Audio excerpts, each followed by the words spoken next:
foi lançada pela editora Verus, que é o selo da Grupo Editorial Record. O autor é o Robert Oves, alguma coisa assim. Aqui a fotinha do Esse livro vai contar a história do C.J. Walker. É um menino de 9 anos, um menino aparentemente comum, mas que de repente se descobre um dom muito grande e inédito, assim, que nunca ninguém se ouviu falar de alguém que tivesse esse dom. E eles acabam descobrindo esse dom por acaso.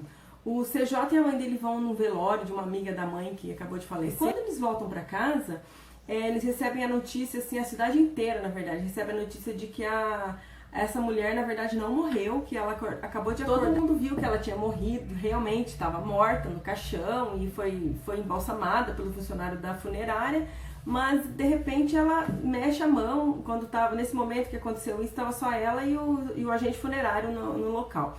Então chamaram o resgate, ela foi levada para o hospital, ela estava em coma, mas estava viva, muito viva, respirando e tal. Então todo mundo fica apavorado, todo mundo fica assustado, indignado, como que pode, se ela estava viva, de repente, se ela estava morta, de repente está viva. Então esse menino, o C.J. Walker, ele confessa para a mãe dele, ele fica muito assustado, a mãe dele percebe que tem alguma coisa estranha, que ele encostou a mão nela e pediu para que ela ficasse bem. Simplesmente isso. E a mãe dele fala, não, imagina, você não tem como você ter feito isso, né? E ele tentou acalmar o filho. E ela é separada do marido, vive só a mãe e o filho nessa casa. Então, quando ela conta essa história para o marido, que o filho continua perturbado e assustado, o marido fica indignado e a mãe pede pro pai levar a criança para conversar, para dizer que não é bem isso, que não é nada, que ele não tem nada a ver com essa história. Mas quando o pai percebe que ele não pode estar falando, que ele não pode estar mentindo, que o filho sempre falou a verdade, é uma criança bem honesta e verdadeira, o pai resolve fazer um teste. Eles vão num hospital, na ala de UTI, onde tem duas senhorinhas em coma, e ele pede pro CJ, o pai finge que acredita, não, eu sei, só vamos provar que você fez mesmo isso, que você tem esse poder. Aí eles entram na ala e o menino simplesmente, ele sabe o nome da mulher, ele viu lá na plaquinha da cama dela, do hospital, e ele fala, fique bem, senhora tal. Aí eles saem do hospital. Aí mais tarde vem a notícia de que mais uma pessoa ressuscitou e causa aquele alvoroço todo. A mídia já tá toda em cima, todo mundo sabendo, o padre, a paróquia, a cidade inteira tá em polvorosa. E vindo mídias de lugares fora da cidade deles também. Então o pai fica assim chocado, porque ele assim, como que o filho dele foi capaz de fazer aquilo? Ele conta pra mãe, a mãe não acredita. Até que eles fazem o teste com uma terceira pessoa e acontece a mesma coisa. O menino consegue ressuscitar essa terceira pessoa. Então acontece algo, alguém filma o menino fazendo isso, tendo esse ato de encostar na pessoa e falar fique bem, fulano. Essa filmagem acaba caindo na mão da imprensa, então assim, em poucos minutos assim, todo mundo fica sabendo que o menino que fez essas ressuscitações, que ele tem esse poder e começa a chamar que é o dom dessa criança.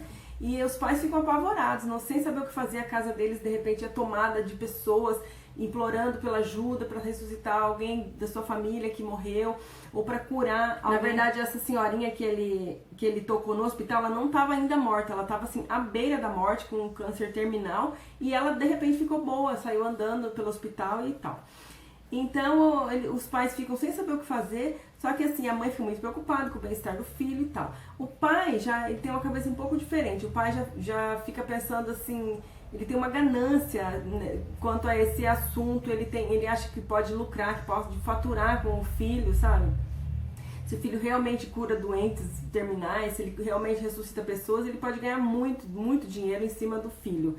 Então acontece, alguém faz uma proposta assim muito generosa para ele e ele fica assim naquele embate entre o pai e a mãe, será que vai, será que não vai, será que eles saem do país, o que eles vão fazer? Eu achei a história super original, super diferente de tudo que eu já li até hoje, eu nunca tinha lido nada nesse tema de alguém que tivesse o dom de ressuscitar os mortos. Eu achei bem bacana, apesar de que assim, em vários momentos a leitura fica num ritmo muito, muito lento, cansativa, aquela parte que dá sono, sabe? Tirando essa parte que eu achei mais lenta e chata, muito descritiva, a história é boa, a premissa é bem diferente e o autor vai focar bastante assim na parte religiosa e na parte política dessa situação. Era tipo os padres querendo pegar para si essa criança, para expor na igreja, algo assim, e já os políticos queriam pegar ele para estudar, para ver o que tinha de diferente nessa criança, se era um dom, se era um extraterrestre, tudo passava pela cabeça das pessoas que ninguém entendia, ninguém nunca tinha visto nada parecido. Então o autor vai focar bastante nessa parte, que eu achei bem interessante, a parte da... praticamente uma briga entre a política e a religião. Eu achei o final fantástico, o final assim foi que me prendeu na história pra valer, que me fez gostar muito do livro, foi realmente o final. Eu não imaginava que fosse acontecer o que aconteceu, em momento algum eu imaginava, porque você fica assim, durante a leitura, mas por que essa criança tem esse dom? O que aconteceu com ele diferente dos outros? Será que vai durar? Será que vai acabar? E você fica na dúvida, o que pode ser? E o pai dele tem essa mesma dúvida, por isso que ele quer agir rápido, ele quer ganhar dinheiro em cima do filho rápido, com medo de amanhã depois ele perder esse dom. E o pai pensa assim, e se eu pudesse ressuscitar o Elvis Presley, ou se eu pudesse ressuscitar o presidente Kennedy, quantos milhões eu não faturaria? É uma história assim que desperta a ganância nas pessoas, no caso o pai, né? E muitos conflitos internos na família e na redondeza entre a mídia, entre o próprio pessoal da funerária, foi muito discutido quem que tinha a ver com essa história. Então, eu gostei bastante da história, eu li em uns 4 dias mais ou menos, não me prendeu tanto por causa dessas partes que eram mais lentas. São 334 páginas, a lombada dele, é um livro muito bom. Então eu recomendo, se você gosta de um suspense assim, que totalmente diferente do que você já leu, o Dom é super indicado. Então é isso, espero que vocês tenham gostado da resenha. Se você gostou, dá um like pra mim aqui, compartilhe o vídeo nas redes sociais e se você não se inscreveu no canal, inscreva-se para ficar de olho em todas as novidades. Beijos e até o próximo vídeo!